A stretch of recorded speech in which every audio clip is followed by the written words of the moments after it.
Welcome to another week of the good, the bad and the ugly. I'm James Gerrish from Shaw & Partners and key contributor to Market Matters.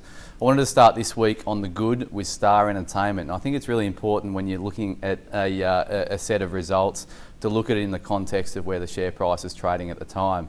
Star's had a pretty tough 12 months. It was trading well above $6 not that long ago. We're now trading around the 5. It's been as low as $4.70 in recent times. The result was pretty much in line with expectation. The concern going into this result was that there was going to be a bigger uptick or a bigger decline in earnings based on what we saw happen to Crown over in China and the impact that has on VIP revenue here in Australia.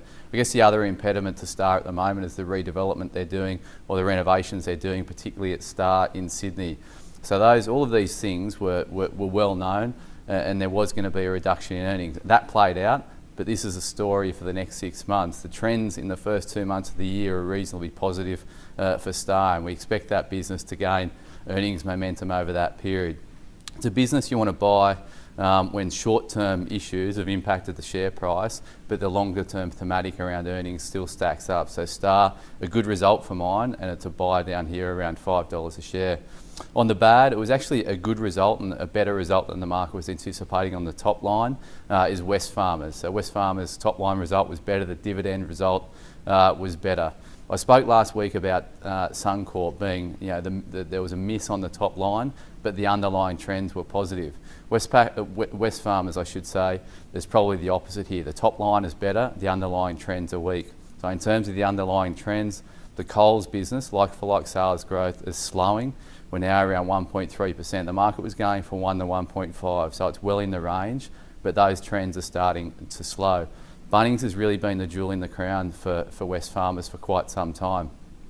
And those results, they were positive like-for-like sales growth at 6.9%, but that's down from near 8% in the PCP. So that business is also still growing, but that growth is slowing. The rest of the business, there were some hits and misses within it. The overall thematic here is that the trends in Wesfarmers are starting to deteriorate, and I think that business goes lower, or that share price goes lower before it goes higher. On the negative side and the ugly, it's probably a stretch to call it an ugly result, but Magellan Financial Group, they reported earnings that were 20% below PCP. The dividend was 20% below PCP. The market knew that was going to be the case. That wasn't the surprise. The trends in the business are reasonably poor though. Performance fees were down from about 40 million to 3, and that's likely to persist over the next 6 to 12 months or so. If you think about Magellan and global fund managers more generally, there's been a big re-rate to a lot of these fund managers over the last 12 months, and Magellan, in terms of share price, is not re-rated. Still trades on 20 times earnings. Perpetual's around 16, Platinum's around 14. So it's hard to justify why you'd pay 20 times for Magellan at this stage. So I'll be avoiding that stock.